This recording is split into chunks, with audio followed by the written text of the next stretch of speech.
সকলে কেমন আছো? আজ অনেক দিন পর আমি একটা লং ভিডিও নিয়ে তোমাদের সামনে হাজির হয়েছি। তো আজকে রেসিপিটা হচ্ছে কচু পাতা বাটা দিয়ে নারকোল দিয়ে চিংড়ি মাছ ভাপা। তো এই রেসিপিটা আমি রেস্টুরেন্টে খেয়ে এসেছি। খেয়ে এসে সেটাই ট্রাই করছি যে পারি কিনা দেখি। তো আমি এটা ফার্স্ট টাইম করছি। তো কি লাগছে দেখো, কচু পাতা ছোট ছোট তুলে এনেছি, সাদা সর্ষে, কাঁচা লঙ্কা, নারকোল, চিংড়ি মাছ আর লেবু দেব, আর নুন তেল এগুলো তো থাকছেই। তো নারকেলটা কুড়ে নিয়েছি আমি, একদম কুড়ে নিয়ে পরে আবার ওর সাথে পেস্ট করব। তো আন্দাজ মতো ঝালটা দেবে। আর সর্ষেটাও একটু ভিজিয়ে রেখেছি, সর্ষেটাও ওর সাথে বাটবো। তো কচু পাতাগুলো আগে একটু ভালো করে ধুয়ে জল মুছে শুকিয়ে নিয়েছি, ফ্যানের তলায় শুকাতে দিয়েছিলাম। এবারে পেছনে যে একটু বোটাগুলো থাকে কচু পাতার, সেগুলো কেটে নিচ্ছি। কেটে নিয়ে একসাথে রোল করে ওটাকে যতটা পারবে কুচি কুচি করে কাটার চেষ্টা করবে। তো আমি কচু পাতাগুলো কিভাবে কাটছি একটু দেখে নাও। আমি এটা নতুন ফার্স্ট টাইম ট্রাই করছি।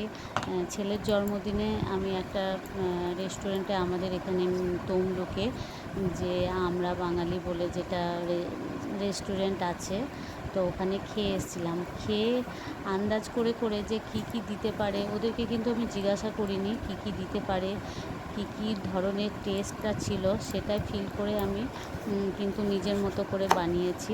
কচু পাতাগুলো সবগুলো একসাথে করে নিয়েছি। ছোট্ট ছোট্ট কচু পাতা আমি আমরা যে ফ্ল্যাটে থাকি তার নিচে অনেক কচু গাছ আছে।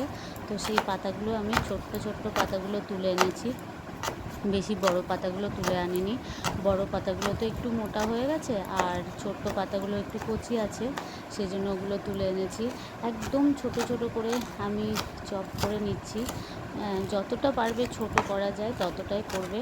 আমি এখানে 4 থেকে 5টা কচু পাতা নিয়েছি।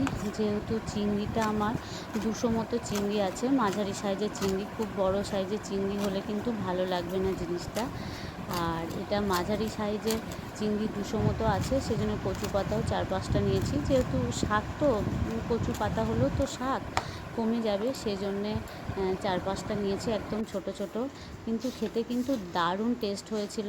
আমি ওখানে খেয়ে এসেছিলাম, সেটা ভেবেই বানাচ্ছি। চিংড়িগুলো তো নুন হলুদ মাখিয়ে রেখেছিলাম একটু আগে। এবার এটাতে পুরোটা আমি এখন ভেজে নিচ্ছি পুরো চিংড়িগুলোই। আমি যখন ভাজছি তখন কিন্তু সাদা তেলই ব্যবহার করছি। সাদা তেলে সামান্য সামান্য লাল করে ভেজে নিচ্ছি, পুরো একদম কিন্তু খুব কড়া করে ভাজার কোনো দরকার নেই। হালকা ফ্রাই করলেই হবে। আর চিংড়ি মাছ তো জানোই সবাই, বেশি ভাজার কোনো প্রয়োজন হয় না।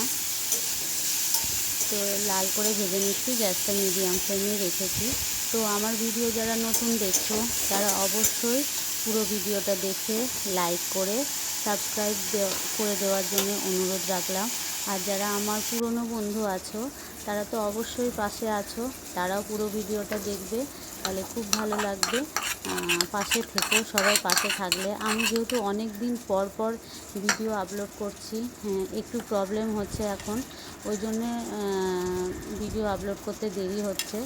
তো এইবারে নারকোল আর সাদা সর্ষে আর লঙ্কা যেটা বেটে নিয়েছিলাম সেটা চিংড়ি মাছের সাথে মাখিয়ে নিচ্ছি।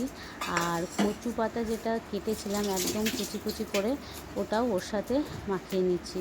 মাখিয়ে কিন্তু একটু 10-15 মিনিট রেখে দিলে কিন্তু আর একটু ভালো হয়। আমি এটা রেখে দেব। তো এটা আন্দাজ মতো নুনটা দিয়ে দিচ্ছি, যেহেতু চিংড়ি মাছ ভাজাতে একবার নুন দিয়েছি, আর এখন আর একবার নুন দিয়ে দিলাম। যেহেতু শাকটা দিয়েছি ওই জন্য একটু নুন দিয়ে দিলাম। তো নুন দিয়ে ভালো করে মাখিয়ে নিচ্ছি। আর এটাতে সর্ষের তেল দিলাম। এবারে আমি সর্ষের তেল ব্যবহার করব। এখানে 4-5 কলা সর্ষের তেল দিলাম। ভালো করে মাখিয়ে নিয়ে আমি এটাকে রেখে দেব। এর সাথে আর একটু লেবুর রস দিয়ে দেবো, গন্ধরাজ লেবুর রস বা যে কোনো পাতিলেবুর রসও দিতে পারো। যেহেতু যদি কচু পাতাটা একটুখানি কুটকুট করে, কচু তো যেহেতু কুটকুট করে, সেই জন্য একটুখানি দিয়ে দিলাম, যদি চুলকায়, গলা চুলকায়, ওই জন্য সামান্য 1 চামচ মতো লেবুর রস দিয়ে দিলাম। দিয়ে মাখিয়ে আমি এটাকে 10-15 মিনিট রেখে দিচ্ছি, যাতে শাকটা নুনের সাথে একটু নরম হয়ে যায়, সেই জন্যে। এবারে কড়াইটা বসিয়ে দিয়েছি, গরম করে নিয়েছি। তো এখন আমি কড়াইয়ে কোনো তেল দিলাম না, যেহেতু চিংড়ি মাছটা মাখানোর সময় তেলটা দিয়েছি, ওই জন্য এখন তেল দিলাম না। গ্যাসটা কিন্তু একদম সিম করে দেবে, যাতে আস্তে আস্তে হয়, কচু পাতাগুলো যাতে আস্তে আস্তে স্টিমে ভাপে হয়, সেজন্যে এটাকে একদম গ্যাসটা কমিয়ে দিলাম, পুরোটা দিয়ে দিলাম। দিয়ে এবারে ঢাকা দিয়ে দেবো। এখন কিন্তু বেশি নাড়ানাড়ি করার দরকার নেই, একটুখানি দিয়ে তারপরে এবারে ঢাকা দিয়ে দেবো। এটা হতে বেশিক্ষণ একদমই সময় লাগে না, 10-15 মিনিট পরে এসে দেখছি আমি 10-15 মিনিট হয়ে গেছে, পরে এসে দেখছি অনেকটাই জল বেরিয়েছে আর সামান্য তোমার লেগেও গেছে তলাতে।